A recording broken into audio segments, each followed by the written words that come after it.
وقل رب أعوذ بك من همزات الشياطين وأعوذ بك رب أن يحضرون। বলুন, হে আমার পালনকর্তা, আমি শয়তানের প্ররোচনা থেকে আপনার আশ্রয় প্রার্থনা করি, এবং হে আমার পালনকর্তা, আমার নিকট তাদের উপস্থিতি থেকে আপনার আশ্রয় প্রার্থনা করি।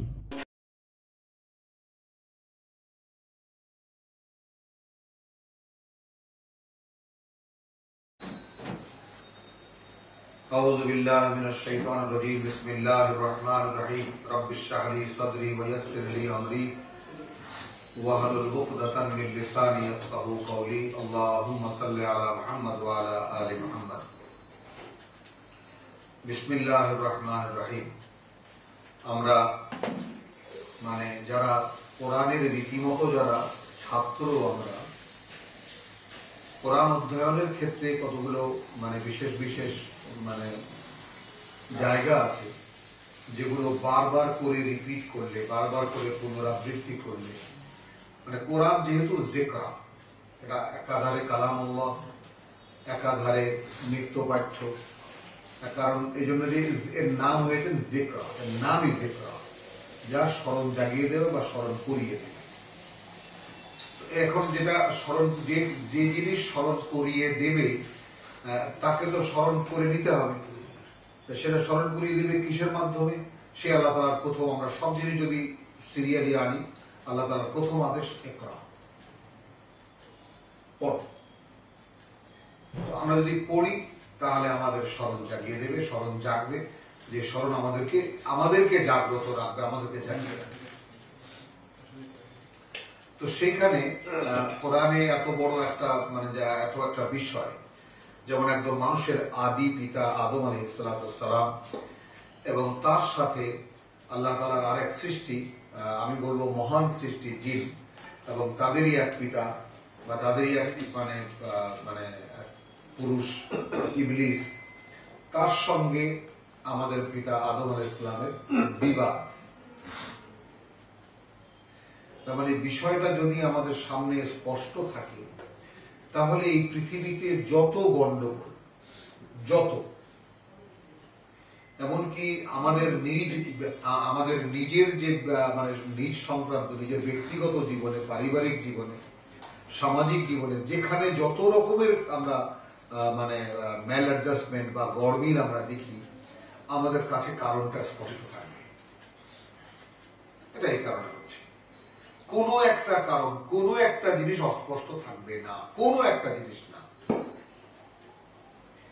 এইরকম একটা বিষয়, সবচেয়ে দুঃখজনক ঘটনা হলো যে আমরা আমাদের পেছনের দিকে যদি তাকাই, তাহলে আমাদের মহাত্মরা, আমাদের মুরব্বীরা অসংখ্য সাহিত্য সৃষ্টি করেছেন। তারা অসংখ্য, গুনলে সে বোধহয় পৃথিবী এক রাউন্ড দেওয়া যাবে যদি একটা গায়ে একটা লাগাই আমরা, এত সৃষ্টি হয়েছে ইসলামী লিটারেচার। কিন্তু দুঃখজনক ঘটনা হলো, যেই বিষয়টা আল্লাহ রাব্বুল আলামিন কোরআনে 7 বার রিপিট করেছে, সেই বিষয়টা আমাদের সাহিত্যে আরো উপেক্ষিত। আমি বলবো রীতিমতো উপেক্ষিত। তার যেই শয়তান সাবজেক্ট, যেই শয়তানকে আল্লাহ মানুষের জন্য বিষয় করেছেন, সেই শয়তানকে মানুষ বিষয় করেনি, তাকে তারা সাবজেক্ট হিসেবে নেই। সেক্ষেত্রে আমাদের যারা বড় বড় মুরব্বী এবং আমাদের যারা বড় বড় ধর্মীয় ব্যক্তিত্ব, তারা তো শয়তান কোনো আইটেমই মনে করে। অথচ কোরআন বলছে যে শয়তানের হাত থেকে নবী রাসূলরা পর্যন্ত নিরাপদ নয়, তাই না? তার প্রথম মানুষ যিনি আল্লাহ তাআলার একেবারে নির্বাচিত মানুষ, যাকে দিয়ে পৃথিবীতে মানুষের আগমন পরম্পরা শুরু হয়েছে, সেই মানুষটিকে আল্লাহ রাব্বুল আলামিন ওকে কার সামনে দাঁড় করিয়ে চিনিয়ে দেওয়ার পরেও তার কথাই সে শুনেছে।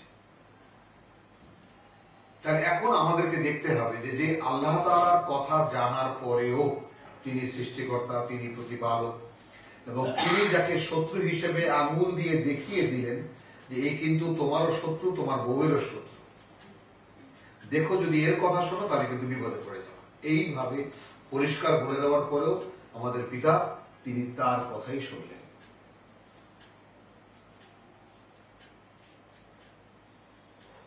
তাহলে আমরা কোন জায়গায় আছি তার সন্তান হিসেবে? আমরা কি তার কথা শুনছি? না, মানে সেই ইবলিসের কথা। আমরা কি আল্লাহর কথা মতো চলছি না ইবলিসের কথা মতো চলছি? এটা তো একটু দেখতে হবে আমাদের। তাহলে এটা যদি কোরআনের চ্যাপ্টার গুলো যদি আমাদের সামনে স্পষ্ট থাকে, তাহলে আমাদের আরো নিজেরা যখন একটু মানে ইচ্ছা আমরা বের করে এটা দেখতে পারবো এবং আমরা পড়ে ওটাকে নিজের আবার স্মরণে নিতে পারবো, দেখতে পারবো যে আসলে ঘটনাটা কি ঘটছে।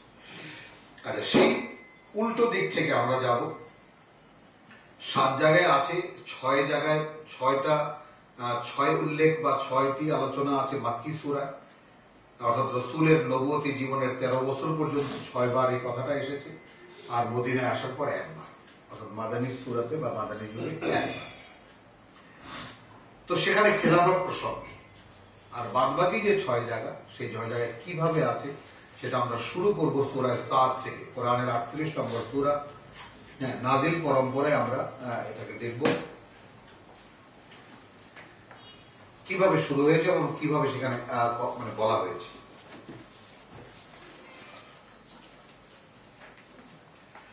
বিসমিল্লাহির রহমানির রহিম, সূরা সাদ, আয়াত 65। কুল ইন্নামা আনা নাযীরুম মুবিন। নাযীরুন, সূরা সাদ 38 নম্বর সূরা, আয়াত 65।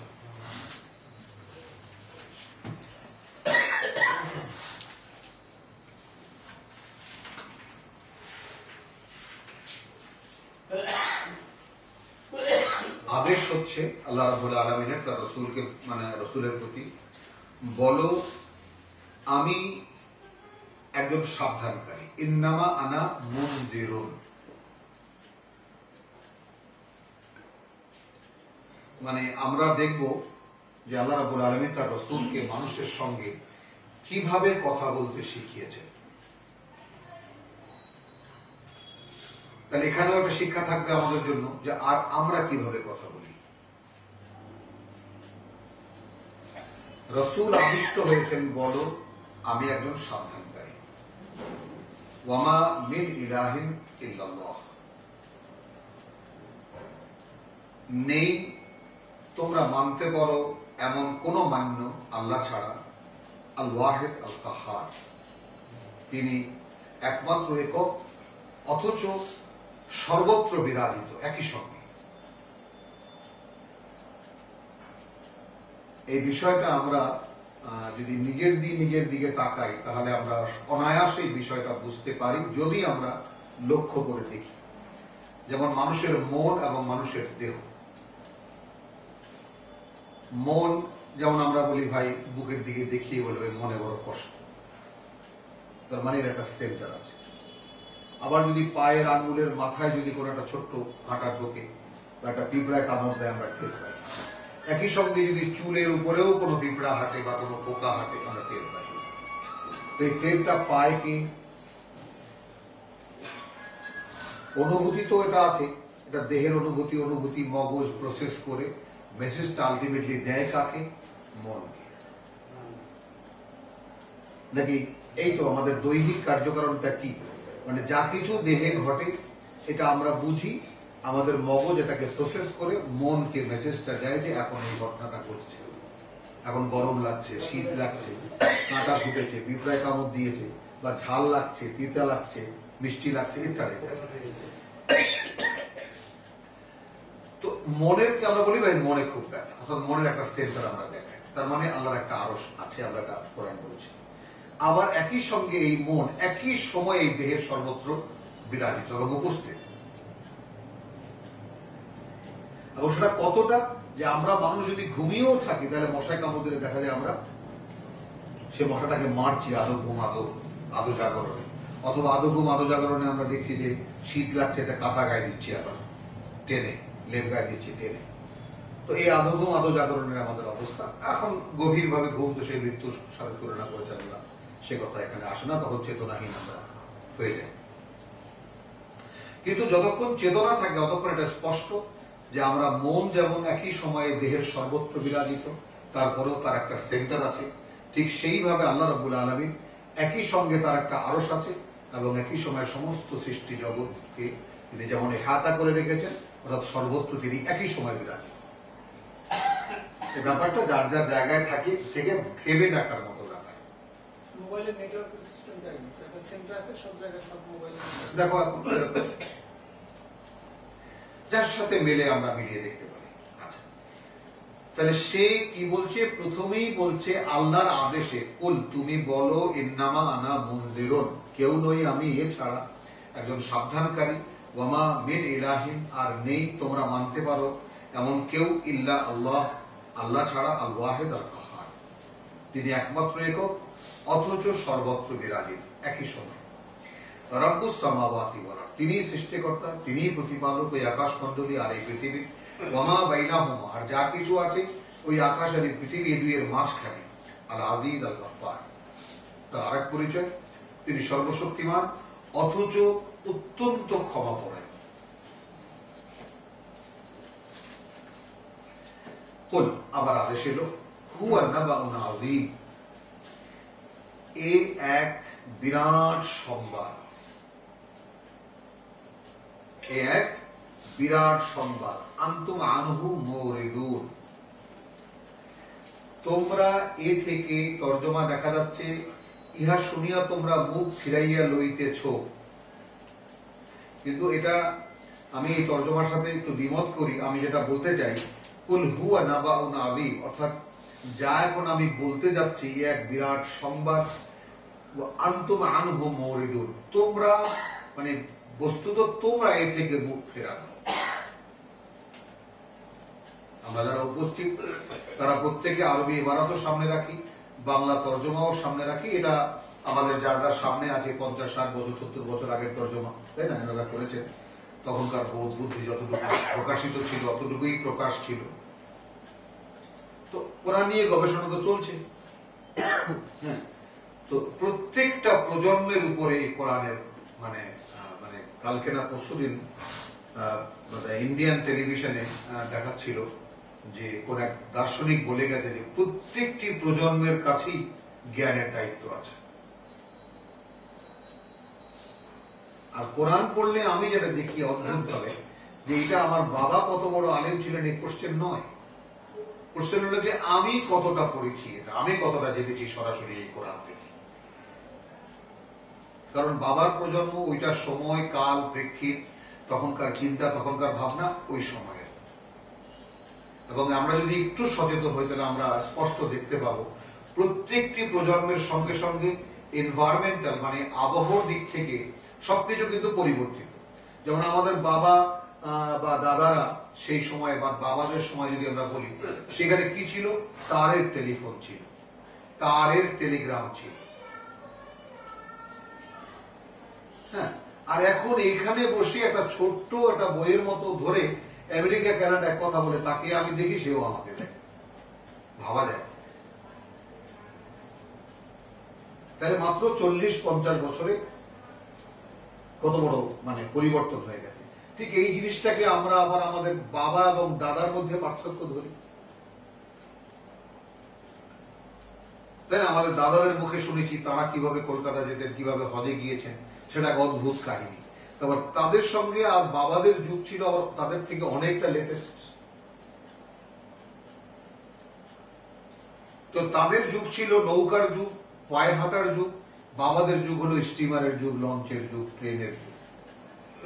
এইভাবে আর কি আমি যেটা বলতে চাই যে প্রত্যেকটা প্রজন্ম যদি আমরা যদি লক্ষ্য করে দেখি, তাহলে 50 বছর পর পরই এমন একটা বড় বড় পরিবর্তন পৃথিবীতে হয়েছে, যেভাবে মানে এগিয়ে গেছে, ঠিক ওইভাবে কোরআন কিন্তু এগোয়নি। আবার এখানে আর একটা কথাও রেখে যায়, সেটাও আমরা সবাই যেন চিন্তা করি, ভাবি। বিজ্ঞান বিকশিত হয়েছে, যেই বিজ্ঞানের উপরে আমরা এখন দাঁড়ানো, আগের বিজ্ঞানকে নাকচ করে দিয়ে। বোঝা গেল কথা? তার মানে আগের বিজ্ঞানী যা সৃষ্টি করেছে সেটাকে মানে চিন্তা কিন্তু সেখান থেকে দাঁড়ানো, চিন্তার উৎস সেই বিজ্ঞানীর থেকেই দাঁড়ানো, কিন্তু আবার নতুন যে সৃষ্টি হয়েছে সেই সৃষ্টি আবার আগের সৃষ্টিকে অকার্যকর প্রমাণ করেছে। কে? তার মানে ওর চাইতেও ভালো হয়েছে। এই আমার চোখে দেখা, যেমন প্রথম এই যে তারহীন টেলিফোন, ওই যে যাদের কাছে টেলিফোন আছে যাদের বাড়িতে, তারাও একটা পেজার আসলো আর কি, 25,000 না 30,000 টাকা দিয়ে কোমরে বেঁধে রাখতো, শুধু নম্বর আসতো যে অমুক নাম্বার থেকে তোমার টেলিফোন এসেছে। সেটাই একটা লেটেস্ট মানে হুলস্থুল পড়ে গেল, বাবা সায়েন্স এতখানি অগ্রগতি। হ্যাঁ, আর এখন তো আমরা মানে 20 বছরের মাথায় মোবাইল টোবাইল থেকে তো এখন রীতিমতো বিস্ময়কর ব্যাপার। তো এইভাবে কোরআনের এক্সপ্লোরেশন হয়। কোরআনের ক্ষেত্রে আমাদের ইসলামী নলেজের আমাদের যত বড় বড় মহাত্মা আছেন তারা সিল মেরে দিয়ে গেছেন সেই 1400 বছর আগে যে মহাত্মরা যা যেভাবে বুঝেছেন ওই রকম ভাবে কোরআন আর কিয়ামত পর্যন্ত কেউ বুঝবে না। এই বিষয়টা আমি বলতে চাই যে আমাদের এই নতুন যারা আমরা কোরআন পাঠক তারা নতুন করে বিষয়টা নিয়ে ভেবে দেখার একটা সময় এসে গেছে যে এই কথাটা কি আসলে সর্বক্ষেত্রে ঠিক, এই কথাটা কি আদৌ ঠিক যে সেই সময় কোরআন যারা বুঝেছেন ওই রকম ভাবে বা তার রসুলের পরে 1 শতাব্দী পরে 2 শতাব্দী পরে কোরআন যারা বুঝেছেন যেভাবে বুঝেছেন ওই রকম আর কোনো কালে বোঝা যাবে না, এও কি সম্ভব? অথচ সেই আমলের ইতিহাসের কথা একটা বিখ্যাত কথা আছে, ইন্নাল কোরআন ইউফাসসিরুজ জামান, কোরআন যুগের ব্যাখ্যাতা, প্রতিটি যুগের ব্যাখ্যা, এই যুগকে ব্যাখ্যা করে বুঝিয়ে দেবে। এই যুগ আমি যদি জিজ্ঞেস করি হে আল্লাহ এই যুগ কিরকম, এখন যে সময় যাচ্ছে এই সময়টা কিরকম, কোরআন আমাকে বলে দেবে এই সময়টা এরকম। এর নাম ইন্নাল কোরআন ইউফাসসিরুজ জামান। তো আমার বাবাদের আমলে বাবা যখন জিজ্ঞেস করেছেন আল্লাহর কাছে হে আল্লাহ আমরা এখন কোন যুগে কোন কালে কিভাবে আছি, কোরআন বলে দিয়েছে তাদেরকে, তখন তাদের জন্য যা বুঝ দরকার তা পেয়েছে। আমাদের আমলে যদি এখন আমরা আল্লাহর কাছে প্রার্থী হয়ে প্রভু এখন আমি কোন জায়গায় কি অবস্থানে আছি, এখন আমার কি করণীয় কিভাবে করণীয়, কোরআন আমাকে গাইড করবে। আমার ছেলে এর পরবর্তী প্রজন্ম যারা আছে তারা যখন যদি জিজ্ঞেস করে প্রভু আমাদের কি হবে, এইভাবে প্রত্যেকটি মানুষ যে কোরআনের কাছে জানতে চাইবে যে এখন আমি কি করব সে কোরআন থেকে ডিরেকশন পাবে। এই জন্য আল্লাহ তাআলা বলেছেন যে এই জন্য যেমন আমাদের বিশ্ববিখ্যাত মানে ওরেটার বা ওয়াইজ বা বক্তা আহমদ দিদার তিনি বলেছেন the miracle of the miracles, যত বিস্ময়কর ঘটনা আছে সব বিস্ময়কর চাইতে বিস্ময়কর হলো এই কোরআন। সেটা কিভাবে, এটাকে আমরা দেখেছি, মানে কোরআন যে সকল বিস্ময়ের বিস্ময় এটাকে আমি ব্যক্তিগতভাবে এটা দেখেছি। কি পাঠক যদি জিজ্ঞেস করি দেখছি, দেখেছি বলা যাবে না, দেখছি আলহামদুলিল্লাহ। তো তাহলে এটা তো এখন আমার কর্তব্য এটা দেখা কিনা। প্রত্যেকে যে কোরআন পড়ে সেটা আমি দেখে নিই যে এটা যে মুজিজা, আল্লাহ রসুল এত কান্নাকাটি করেছেন যে আল্লাহ কিছু একটা দেখাও, মক্কার লোকদের মোকাবেলায় করে মক্কার লোকরা এমন ফাঁদে তাকে ফেলেছে, কই তুমি যদি রসুল হও কিছু একটা দেখাও, মুজিজা দেখাও। আল্লাহ বলছেন আমার এটাই মুজিজা। তোমার মুখ থেকে এই কথা শুনে যারা মুজিজা মনে করছে না তাদেরকে পৃথিবী উল্টে পাল্টে দেখালেও কিছু হবে না। তাহলে এইটা যদি সেই বিস্ময়কর মানে মুজিজা হয় তাহলে সেই মুজিজার সাথে আমার ব্যক্তিগত সম্পর্ক কি? আমি যদি আমার কোন মৌলিক পরিবর্তন চাই এই কিতাবের কাছে, এই পৃথিবী যদি সেই মক্কার নিকৃষ্ট মানুষগুলোকে বদলে দিতে পারে তা আমাকে বদলাতে পারে না, পারে না। তো যখন কোরআন পড়ে দেখি কোরআনের সঙ্গে আমার কোন মিল আমি পাই না, তখন আমি কার কাছে চাইব? এই কোরআনের প্রণেতার কাছে চাইবো প্রভু এইভাবে আমাকে বদলা, তুমি যেইভাবে পছন্দ করেছো যাদের কথা এখানে বর্ণনা করেছো তাদের মতো আমাকে বানিয়ে দাও। কি আমরা চাইবো না? কার কাছে চাইবো সেটা? তাহলে এখন যে আমরা কার মতো হতে চাইবো সেই নমুনা মানুষগুলোর কাহিনী এখানে বলা আছে। তো সেই মানুষগুলো কোন কোন বাধার সম্মুখীন হয়েছে এবং সেখানে প্রধান বাধা কে ছিল, কিভাবে ছিল। প্রথমেই এসেছে প্রথম মানুষ আদমের কথা। তো সেখানে শেষ বক্তা কোরআনের যিনি প্রভাষক, যিনি তার মাধ্যমে যে কথাটা বলানো হচ্ছে, আদেশ করে আল্লাহ বলছেন তুমি বল আমি একজন সাবধানকারী, এবং সেই 3 আয়াত আমরা পড়েছি। এখন যেটা বলছেন যে কুল হুয়া নাবাউন আযীম, অর্থাৎ আমি এখন যা বলতে যাচ্ছি এ এক বিরাট সংবাদ, আনতুম আনহু মুরিদুন, এ থেকে তোমরা রীতিমতো মুখ ফেরানো, অর্থাৎ তোমাদের কোনো আগ্রহ এই ব্যাপারে নাই। আমরা পড়লেই দেখতে পাবো যে কোন কথা আমি এই তর্জমা কেন করলাম। মা কানা লিয়া মিন ইলমি, এ ব্যাপারে আমারও কোন ধরনের কোনো জ্ঞান ছিল না। বিল মালাইল আলা ইয ইয়াখতাসিমুন, উচ্চতর জগতে যখন রীতিমতো ঝগড়া হচ্ছিল, উচ্চতর জগতে যখন রীতিমতো ঝগড়া হচ্ছিল, সে ব্যাপারে আমারও কিছু জানা ছিল না, কোনো অবগতি ছিল না, কোনো জ্ঞান ছিল না। ইন ইউহা ইলাইয়া, তাই না, ইল্লা আন্নামা আনা নাযিরুম মুবিন, বরং আমার কাছে ওহী করা হয়েছে, এছাড়া আর কিছুই নয়। আমি যা বলছি সেটা আমার কাছে ওহী করা হচ্ছে, রাসূলের কথা, রাসূলের কথা।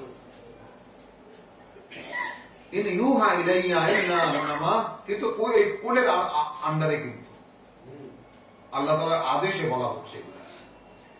ইন ইউহা ইলাইয়া ইল্লা আন্নামা আনা নাযিরুম মুবিন, আমাকে ওহী করা হচ্ছে, এবং আমি আবারও বলছি কথাটা যে আমি একজন সুস্পষ্ট সাবধানকারী, এছাড়া আর কিছুই নয়। এখন সেই নাবাউন আযীম, যেটা আয়াত ৬৭-তে বলা হয়েছে, কি সেটা? এবং উচ্চতর জগতে ৬৮ আয়াতে আনতুম আনহু মুরিদুন ৬৯ এসে বলা হয়েছে মা কানা লিয়া মিন ইলমিন বিল মালাইল আলা ইয ইয়াখতাসিমুন, যখন এই বাকবিতণ্ডা হচ্ছিল। কি বাকবিতণ্ডা হচ্ছিল? ইয ক্বালা রাব্বুকা লিল মালাইকাতি, যখন বললেন তোমার সৃষ্টিকর্তা হে মুহাম্মদ ফেরেশতাদেরকে উদ্দেশ্য করে, ইন্নী খালিকুন বাশারান মিন তিন, ইন্নী খালিকুন বাশারান মিন তিন। খুব লক্ষ্য করি শব্দগুলোর দিকে এবং শব্দ প্রয়োগের ক্ষেত্রে।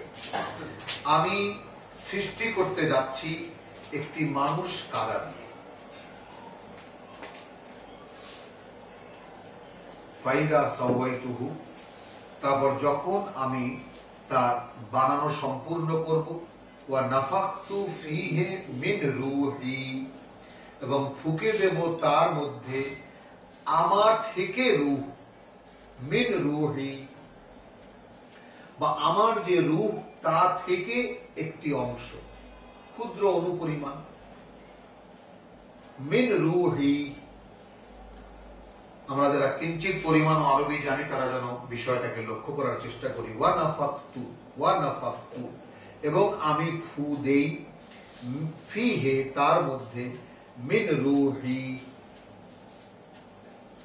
আমরা একটু খেয়াল করি, যেমন আমরা কালকে পড়েছি ঈসার কথা, যে ইন্নী আখলুকু মিন তিন কাহাইআতিত তায়র, পাখির মতো একটা আকৃতি, ওয়া নাফাখতু ফীহি ওয়া আনফুখু ফীহি, এবং আমি ফু দেই তার মধ্যে, ফায়াকুনু তায়রুন বিইذنিল্লাহ। তাহলে ওখানে আমরা কি দেখলাম, যে ঈসা বলছেন যে আমি মাটি দিয়ে একটি পাখির মূর্তি বানাই এবং তারপর সেটাতে ফু দেই এবং সেটা পাখি হয়ে যায় আল্লাহর ইচ্ছা। এখানেও সেই দুইটা সেকশন কিন্তু সামনে আসছে। এখানে ফাইদা সাওয়াইতুহু, আমি মাটি দিয়ে একটি মানুষ বানাতে যাচ্ছি, তারপর যখন সেটাকে নির্মাণ সম্পূর্ণ করব, অর্থাৎ মূর্তি যেমন আমরা পূজায় দেখি, দুর্গা পূজা আসে, কালী পূজা আসে, হিন্দুরা যেমন মূর্তি বানায়, তারা একটা সম্পূর্ণ করে, তার নাক, নকশা, চোখ, ভ্রু, একেবারে সমস্ত রূপ টুপ দিয়ে তাকে যখন সাজায় কাপড় চোপড় পরিয়ে, এটা হলো তাকে সম্পন্ন। এইবার তুমি তাকে বেদিতে নিয়ে রাখো এবং পূজার মণ্ডপে নিয়ে যাও, তো এটাকে বলে সাওয়াইতুহু বা সাওয়াইতাহা। তো এটাকে যখন ফাইদা সাওয়াইতুহু, যে মানুষটা আমি বানাবো তাকে যখন বানানো সম্পূর্ণ করব, এক, ওয়া নাফাখতু ফীহি মিন রূহি, আমার রূহের কিছু একটা অংশ তার মধ্যে আমি ফুঁকে দেব, অর্থাৎ যার ডিভাইন স্পার্ক। যেমন একটা গাড়ি, তার চলার শক্তি কি, আমরা কেউই কখনো দেখেছি এই জিনিসটা, এর বাস্তবতা। যেমন যদি মানে হয় যে ইঞ্জিনিয়ার তো বসাই আছে, যেমন মানে যদি এক সিলিন্ডারের ইঞ্জিন হয়, যেমন মোটর সাইকেল, তাই না, তো এক সিলিন্ডারের ইঞ্জিন, তো ইঞ্জিনের যে পিস্টন আছে, সেই পিস্টনের মাথায় কি থাকে, একটা প্লাগ থাকে। হ্যাঁ, তো সেই প্লাগটা একই অংশ, এরকম আঙ্গুলের মতো একটা লম্বা জিনিস, তার মাথা থেকে আবার একটা অংশ বেরিয়ে এরকম বাঁকা হয়ে এটা একটা গ্যাপ সৃষ্টি করেছে। কারণ এই গ্যাপের মাঝখানে জায়গা বোধহয় 0.5 মিলিমিটার, সেই জায়গায় একটা আগুন আসা যাওয়া করে। স্পার্ক করলে, চাবি দিলে, স্পার্ক করলে ওইখান থেকে আগুন আসা যাওয়া করে। ওই আগুনটা পেট্রোল ওখানে মিশে ওখানে একটা ধোঁয়ার সৃষ্টি হয়, গ্যাসের সৃষ্টি হয়। সেই গ্যাসে পিস্টন ধাক্কা দেয় এবং এত জোরে এসব চলে। তো এটা স্পার্ক, একটা আগুনের স্পার্ক। এখন এটা একটা রূপক আমি বোঝাবার জন্য, তো মানুষের মধ্যে একটা ডিভাইন স্পার্ক অর্থাৎ আল্লাহর ফুঁকে দেওয়া একটা জিনিস আছে। এখানে আমি আবার সেকশন ভাগ করেছি, সেটা আমি পরে দেখাবো জায়গা মতো গেলে। তো এখন বলেছেন যে আমি যখন আমার রূপ অর্থাৎ আমার যে মূল অস্তিত্ব তা থেকে আমি কিছু একটা তার মধ্যে ফুঁকে দেব, ফাকাউ লাহু সাজিদিন, তখন তোমরা তাকে উদ্দেশ্যে, তার উদ্দেশ্যে সেজদায় পড়ে যেও। তাহলে যখন মাটির আদম সম্পূর্ণ হলো তখন সে মসজুদুল মালাইকা ছিল না, ফেরেশতাদের সেজদাযোগ্য হয়নি। কিন্তু যখন স্বয়ং সৃষ্টিকর্তার একটা ফু এসেছে তখন সে ফেরেশতাদেরও সৃষ্টিযোগ্য হয়েছে, সেজদাযোগ্য হয়েছে।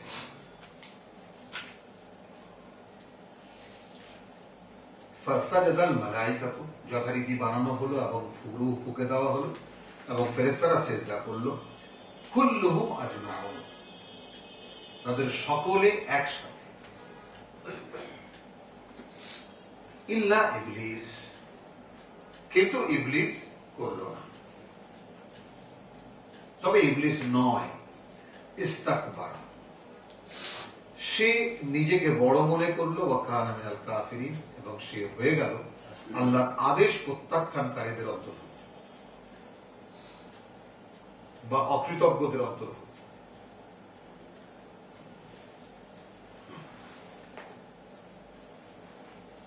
ক্বালা ইয়া ইবলিস, আমরা এই যে আলাপ, এই যে ডায়ালগ আল্লাহ, এটার প্রতি অত্যন্ত সজাগ দৃষ্টি রাখবো আমরা।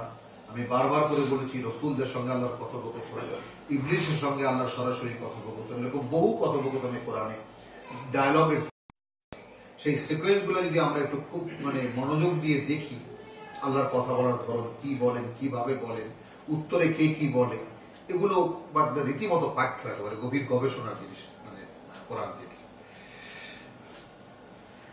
আল্লাহ বলছেন ইয়া ইবলিস, হে ইবলিস, মা মানাআকা আন তাসজুদা, ধরনটা বোঝাবার, কোন ঘৃণা বা কোন বিদ্বেষ তা নয়, প্লেন একটা জিজ্ঞাসা যে কিসে বাধা দিল তোকে, আন তাসজুদা, যে তুই সেজদা করলি না, লিমা খালাকতু বিয়াদি,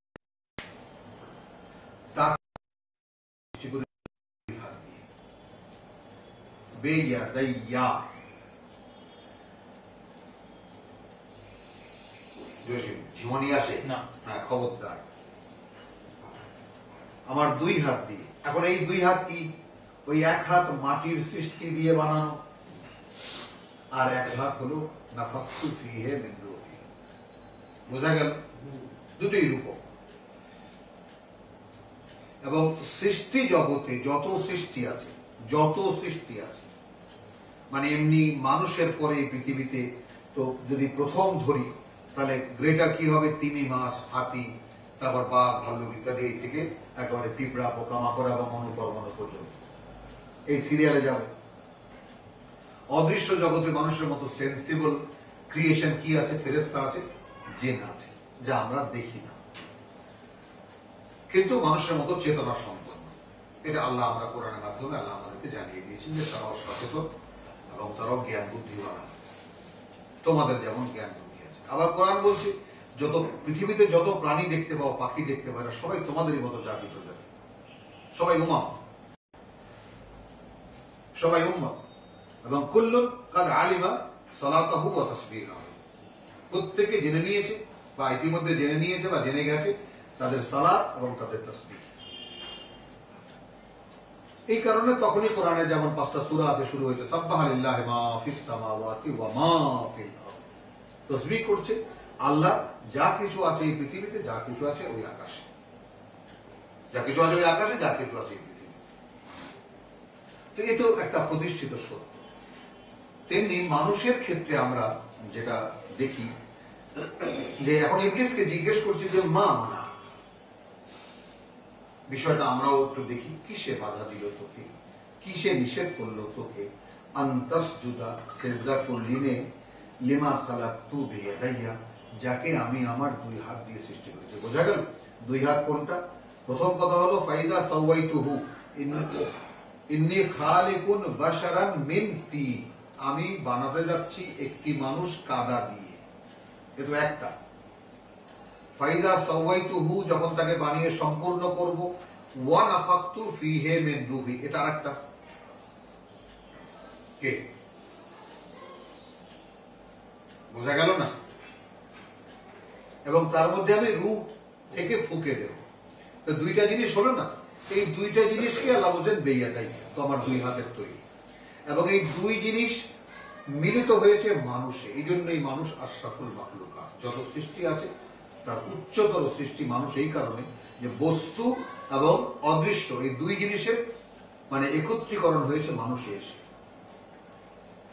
বা ইংরেজিতে যেটাকে বলা যায় the climax of creation, ultimate creation. Allah রাব্বুল আলামিনের একদম সর্বশেষ সর্বোত্তম সৃষ্টি, যেখানে তিনি বস্তুর ভিতরে তার নিজ অস্তিত্বের বা নিজ চেতনার একটি জিনিস তিনি ফুঁকে দিয়েছেন।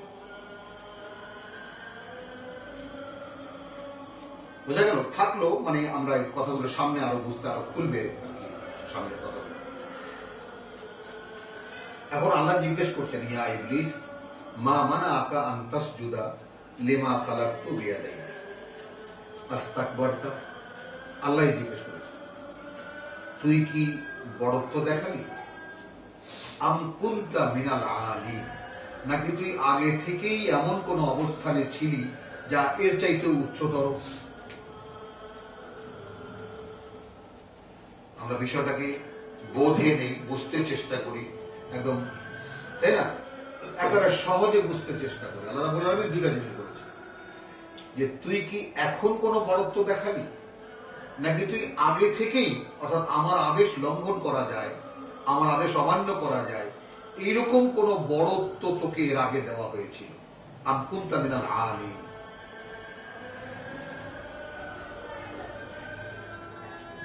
বোঝা গেল কথাটা? বোঝা যাচ্ছে জিনিসগুলো?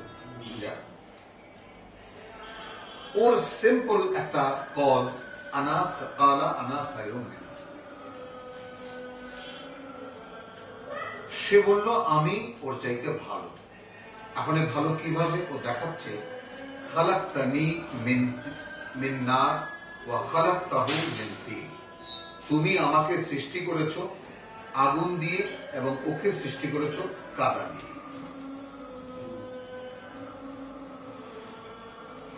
তাহলে ইবলিসের কাছে পার্থক্যটা বস্তুগত, এটাও যেন আমাদের আমরা ভুলে না যাই,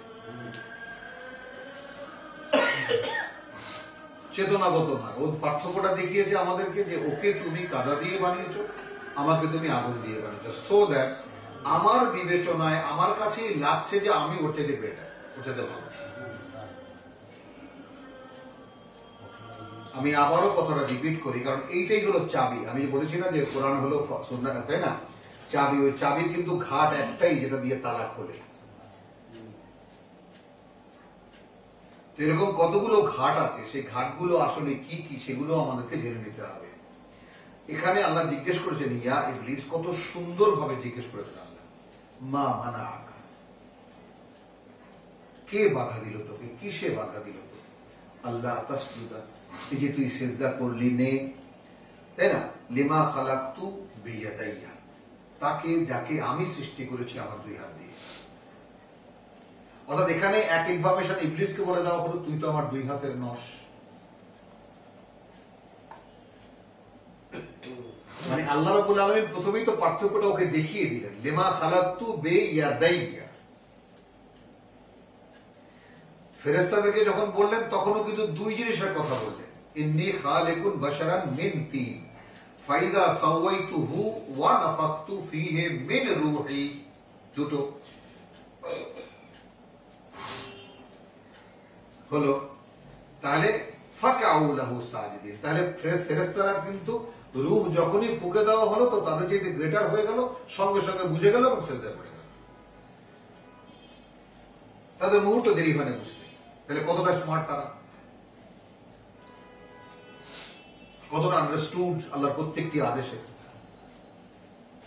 একইভাবে ইবলিস তখন বলল না, তাহলে কি হলো, সে তার নিজের বিবেচনাকে সামনে আনল। এই কথাটাই আল্লাহ বলেন আস্তাকবারতা, তুই কি বড়ত্ব দেখালি।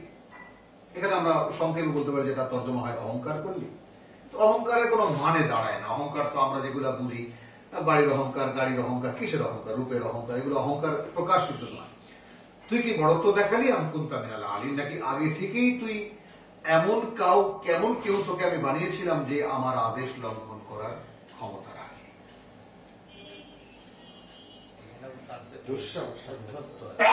ওই তো বললাম, এই সমস্ত শব্দগুলো বাংলা শব্দ তো, তাই না? প্রকাশের আরবি শব্দ, প্রকাশের তো আসলে বাংলা প্রতিশব্দ নেই, কিন্তু এখানে যেটা বোধের কাছাকাছি যাবে, তুই কি বড়ত্ব দেখালি। তো আম কুনতা মিনাল আলিন, নাকি তুই আগে থেকেই এমন বড়দের কেউ যে এটাই তো মানে আমার আদেশ লঙ্ঘন করা যায় এমন কেউ তুই। ও দেখালো বস্তুগত পার্থক্য।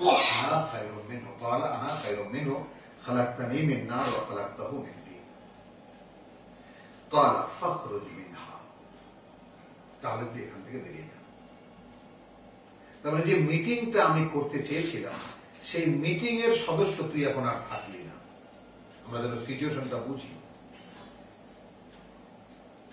এই যে আল্লাহ বললেন শয়তানকে তাড়িয়ে দিয়েছেন, বের করে দিয়েছেন, বিতাড়িত করে দিয়েছেন। বিতাড়িত কোন অর্থে? মানে এখন আমি বসেছিলাম ফেরেশতাদেরকে নিয়ে, তোকে নিয়ে, মানুষকে নিয়ে একটা মিটিং করব। আমরা এখানে কি বলেছি, মা কানা লিয়া মিন ইলমিন বিল মালাইল আলা ইয ইয়াখতাসিমুন, উচ্চতর জগতে যখন বাকবিতণ্ডা হচ্ছিল, তো তারই তো বিবরণ এখানে হচ্ছে। এখন এখানে যখন আল্লাহ তাআলা তাকে জিজ্ঞেস করলেন কি কারণে তুই আমার আদেশ লঙ্ঘন করলি, ও কারণটা দেখিয়ে দিল, এই কারণে যে সে আমার সাথে নিকৃষ্ট বস্তু দিয়ে তৈরি, so that I did not, মানে আমি তাকে সিজদা করিনি বা আমি তাকে রেসপেক্ট জানাইনি, হলো আমি প্রস্টেট করিনি। এখন আল্লাহ বলছে তাহলে তুই এখান থেকে বেরিয়ে যা, ফাইন্নাকা রাজিম, তাহলে এখন কিন্তু তুই হয়ে গেলি বিতাড়িত। বুঝো,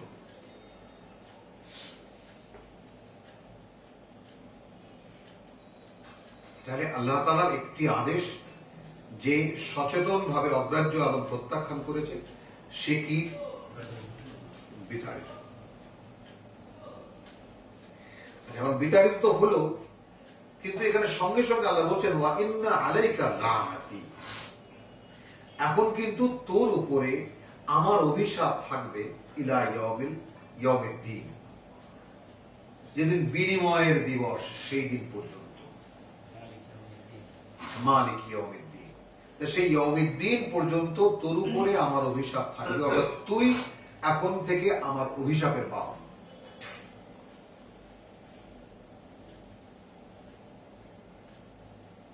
তুমি আমার এখন অভিশাপের বাহন, মানে তোমাদেরকে নিয়ে আমি যে মিটিংটা করতে চেয়েছিলাম, যে কাজটা করতে চেয়েছিলাম, তো তুমি তো এক বাগড়া দিলে। তুমি শুনে যাও, তোমার জন্য এখন থেকে থাকলো নির্ধারিত ডিউটি, তুমি আমার অভিশাপ বয়ে বেড়াও।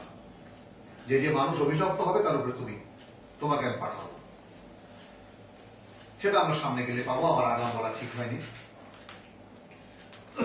ওয়াইন্না আলাইকা লানাতি ইলা ইয়াউমিদ্দিন ক্বালা, এবার ইবলিস আবার বলছে রাব্বি ফাআনজিরনি, প্রভু তাহলে তুমি আমাকে একটু সুযোগ দাও।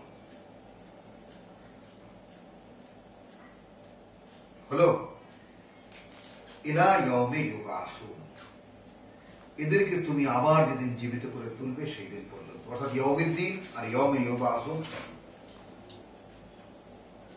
বোঝা গেল? তাহলে এদেরকে আবার যখন তুমি জীবিত করে তুলবে সেই দিন পর্যন্ত তুমি আমাকে একটা চান্স দাও। ইতিহাসটা জানলো কোথা থেকে, ওদেরকে আবার পুনরুজ্জীবিত করা হবে? সেগুলো আসতেছে সামনে, সব জানা যাবে, সবই সামনে জানা যাবে। ইলা ইয়াউমি ইউবাসুন, তাহলে যেদিন এদেরকে আবার তুমি জীবিত করে তুলবে সেই দিন পর্যন্ত আমাকে একটা সুযোগ দাও। ক্বালা ইন্নাকা মিনাল মুনজারিন, যাও তুমি সেই সুযোগ প্রাপ্তদের মধ্যেই আছো, তোমাকে সেই সুযোগ দেওয়া হবে। ইলা ইয়াউমিল ওয়াক্তিল মালুম, সেই সময় পর্যন্ত বা সেই দিন পর্যন্ত যে দিনের সময়টা শুধু আমার জানা, মানে ওটা একটা সৃষ্টির কাছে ওটা রহস্য, কিন্তু আমার জানা আছে কবে সেই দিনটা হবে। সেই ওয়াক্তিল মালুম পর্যন্ত আমি জানি, সেই দিনের কথা দিলাম তোমাকে অবকাশ। এবার সে বলছে কালা ফা বিইজ্জাতিকা, তাহলে হে প্রভু তোমার সম্মানের শপথ। আমরা যেন এই ভয়ঙ্কর কাহিনী যেন আমাদের বুকটা থরথর করে কেঁপে ওঠার কথা, যে তাহলে সে তার সৃষ্টিকর্তার শপথ করছে ফাবে ইজ্জাতিকা, তাহলে তোমার ইজ্জতের শপথ, লা উগরিয়ান্নাহুম আজমাইন, আমি বিভ্রান্ত করে ছেড়ে দেব এদের সকল।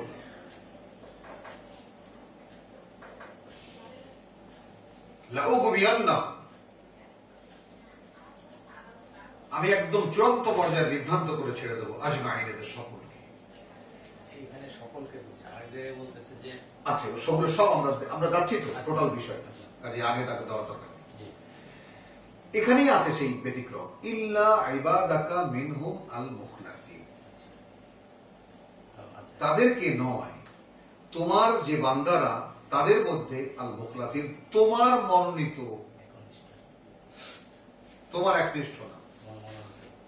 মুখ মুখ তোমার একনিষ্ঠ হবে যদি হতো, যদি মুখলেসিন হতো। মুখলাসিন এই শব্দটা মানুষের ক্ষেত্রেও ব্যবহৃত হয়েছে এই লামে জবর দিয়ে, কিন্তু নবীদের ক্ষেত্রে এটা ব্যবহৃত হয়েছে। যেই কথা আমরা সূরায়ে ফাতিহায় বলি, ইহদিনা সিরাতাল মুস্তাকিম, সিরাতাল্লাযিনা আনআমতা আলাইহিম। আনআমতা মানে যাদের উপরে তুমি নেয়ামত দিয়েছো, তাই না, বা যাদেরকে তুমি পুরস্কৃত করেছো, এই তো আমরা বলি। তো পৃথিবীর জীবনে কোনো আনআমতা আলাইহিম মানে নেয়ামত হলো ওয়াহির গাইডেন্স, ওয়াহির নিয়ন্ত্রণ। এই পৃথিবীতে তুমি শয়তান মুক্ত ভাবে যাদেরকে তুমি ওয়াহি দিয়ে তোমার ওয়াহির দ্বারা পরিচালিত করেছো, তাদের পথ তুমি আমাকে দেখাও, আমাদেরকে দেখাও। এই আমাদের প্রার্থনা, ইহদিনা সিরাতাল মুস্তাকিম সিরাতাল্লাযিনা আনআমতা আলাইহিম। তো ইল্লা ইবাদাকা মিনহুম, সেই মানুষদের মধ্যে যারা তোমার সেই বান্দা, যারা মুখলাসিন, তুমি মনোনয়ন দিয়েছো, মনোনীত করেছো, তাদেরকে আমি কি করবো? অর্থাৎ তুমি যদি কাউকে তোমার ঘেরাওয়ের মধ্যে নিয়ে নাও, সেখানে আমি ঢুকবো কি করে? সোজা বাংলা যেটা বলা যায়, অর্থাৎ তুমি যদি কারোর উপরে হাত রাখো, তার সেখানে আমি কি করবো? তাহলে ইবলিসের তারও একটা ক্ষমতা, পারা না পারার একটা মাপ মাত্রা জানা আছে, যেটা প্রকাশ করেছে সে, যে প্রভু তুমি যদি কারোর উপরে হাত রাখো, তুমি যদি কাউকে গাইড করো, তুমি যদি কাউকে সিলেক্ট করো, তাহলে আমি তাকে কি করব? এখান থেকে আমাদের জন্য হেদায়েত কি বার হলো, সেটা হলো এই যে ইবাদাকা মিনহুম আল মুখলাসিন, তাহলে আল্লাহ এই মানুষের মধ্যে আল্লাহর মনোনয়নের মধ্যে যাওয়া, আল্লাহর মনোনয়নের মধ্যে যাওয়াই হলো একমাত্র নিরাপদ আশ্রয়। আর না হলে ও তো লেগে আছে ভাবে ইজ্জাতিকা। আর জানতে বা অজান্তে আমরা, আমাদেরকে যেহেতু খেলাফত দেওয়া হয়েছে, যেহেতু আল্লাহর পরেই অবস্থান দেওয়া হয়েছে, এই সৃষ্টি জগতে সর্বোচ্চ সম্মানিত করা হয়েছে, সেখানে আমরা যখন আল্লাহর দেওয়া এই সম্মানের মর্যাদা রাখি না, তখন আসলে কি করি? আল্লাহকে অসম্মানিত করি না? যেমন আগে আমরা, যেমন আমাদের মুরব্বীরা সিনেমা হলে ধরা পড়লে বলতো, তুমি আব্দুর রহিম সাহেবের ছেলে সিনেমা দেখো, ছি ছি ছি ছি।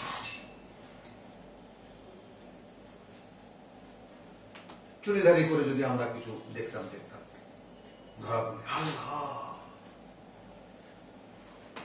তার মানে পিতৃ পরিচয় এই, আর তুমি এই কাজ করতেছো, ছি ছি। তো আল্লাহ রাব্বুল আলামিন মানুষকে ফাইযা সাওয়াইতুহু ওয়া নাফাখতু ফীহি মিন রূহি, যেটাকে ইবলিস হিংসার চোখে দেখলো, যে অবস্থান থাকে, তাই না, সেই অবস্থানকে যদি এরা কেউ অগ্রাহ্য করে, তাকে আমি রেখে দেব, সর্বনাশ করে ছেড়ে দেব। একটি মাত্র কর্নার অবশিষ্ট, ইল্লা ইবাদাকা মিনহুমুল মুখলাসিন, অর্থাৎ আল্লাহর মনোনয়নের মধ্যে যদি যাওয়া যায়, তাই না? এবং কিসে যাওয়া যাবে সেটা ডিটেইলস কোরআনে আছে। হুদাল লিল মুত্তাকিন, ওই তাকওয়ার জায়গাটাই একটা জায়গা যেখানে আল্লাযীনা হাদাদাহু যাদাহুম হুদান ওয়া আতাহুম তাকওয়া, সূরা মুহাম্মদ। কালা ফাল হক, বেশ, তাহলে এই কথাই থাকলো, ওয়াল হক ওয়াকুল, আর এই কথা আমারও থাকলো, আমিও এই কথাই রাখলাম। এখানে তোমরা বললো হ্যাঁ ইহাই সত্য, আর আমি সত্যই বলিয়া থাকি যে আমি জাহান্নামকে তোর দ্বারা আর সেই সব লোক দ্বারা ভরিয়া দেব, এই মানুষদের মধ্যে হইতে যাহারাই তোর অনুসরণ করবে। এখানে ফাল হক ওয়াল হক ওয়াকুল, আল্লাহ বললেন লা আমলা আন্না জাহান্নামা মিনকা, আমি ভরে দেব জাহান্নাম তোকে দিয়ে, ওয়া মিন মান তাবিআকা, এবং তাদের মধ্যে যারা তোর অনুসরণ করবে, মিনহুম, তাদের মধ্যে, আজমাইন, এদেরকে একত্রিত করে। আর আল্লাহ বলেন আমার কি যাবে, আল্লাহর টিচিওরটাও সেরকম, আমার কি যাবে, তুই তো জাহান্নামে যাবি, তোরটা তো মূলত মুলতবি থাকলো শাস্তি। এখন তোর কথা যে শুনবে, তো ঠিক তাকে আর তোকে দিয়ে জাহান্নামকে খাবার দিয়ে দেবো, আমার গেল কি?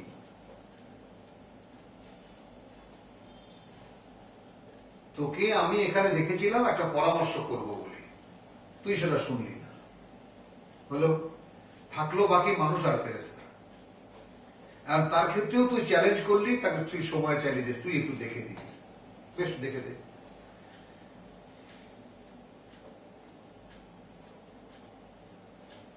তাহলে তুই যাকে যাকে নিতে পারবি তাকে দিয়ে আর তোকে দিয়ে ফের আমি জাহান্নাম ভরে দেবো। তাহলে এই যে আমরা আমাদের ওয়াইজিনরা এত উদ্বেলিত কণ্ঠে, চোখে ছলো ছলো পানিতে বলেন আল্লাহ তো প্রিয় বান্দা, আল্লাহ জাহান্নামে ফেলবেন কেন? মানুষও ভেবে পায় না, তাই তো জাহান্নামে আমরা কি এমন অপরাধ করি যাতে পারে অনন্তকাল আগুনে জ্বালাতে হবে? ঘটনাটা মিলাতে পারি না, আমরা পারি?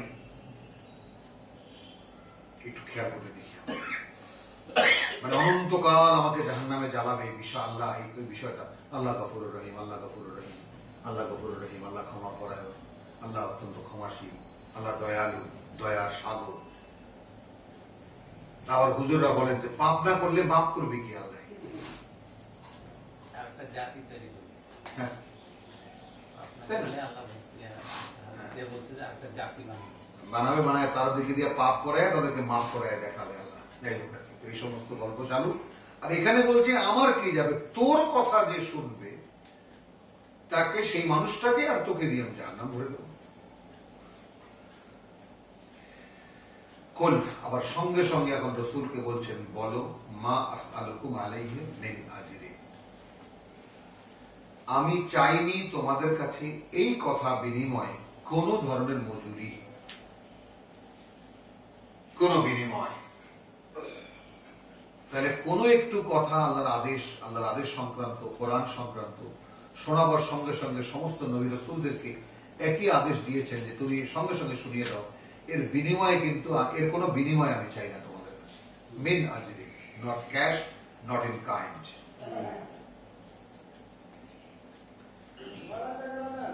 ওয়ামা আনা মিনাল মুতাকাল্লিফিন, আর আমি নই মুতাকাল্লিফ। মুতাকাল্লিফ মানে কষ্ট করে যারা বানায়। একটা হলো যে স্বতঃস্ফূর্ত কবি আছে না, রবীন্দ্রনাথ, নজরুল, এরা ভিতর থেকেই আপনি বেরিয়ে আসে, ইকবাল। আবার কেউ আছে যেমন নির্মলেন্দুপুরে, খুব কষ্ট করে কবি হয়েছে, ঘষতে ঘষতে কবি হয়েছে। কারণ একদম এক সময় গুন্দা আমারও বন্ধু ছিল, এক সময় আড্ডা মারা ছিল আর কি শাহবাগে, তো প্রায় সমস্যা, একটু বড় বয়সে, খুব কষ্ট করে কবি হয়েছে। তো সেটা মুতাকাল্লাফ তাকে বলা হয়, যে কবি কবি ভাব, কবিতার অভাব, একটা পাঞ্জাবি টাঞ্জাবি গায়ে দিয়ে হেঁটে বেড়ায়, কিন্তু দুই লাইন বেরোয় না ভিতর থেকে। এই মুতাকাল্লিফ, অর্থাৎ যে গল্প আমি তোমাদেরকে এখন শোনালাম, এটা আমি রচনা করে শোনাইনি, এটা আমি বানিয়ে বলিনি। ইন হুয়া ইল্লা যিকরুন লিল আলামিন, এ নয় আর কিছুই, সমস্ত বিশ্ববাসীর স্মরণে রাখার মতো একটা ঘটনা। এই হলো নবাউন আযীম। যিকরুন লিল আলামিন, সমস্ত বিশ্ববাসী জগৎবাসীর জন্য এই ঘটনাটা স্মরণে রাখার মতো। ওয়ালা তা'লামুন্না নাবাহু বা'দা হিন, আর এ সংক্রান্ত বাদ বাকি বিস্তৃত খবরাখবর একটু পরে জানতে পারবে, একটু পরে জানতে পারবে। হলো এরপরে আমরা যাব সূরা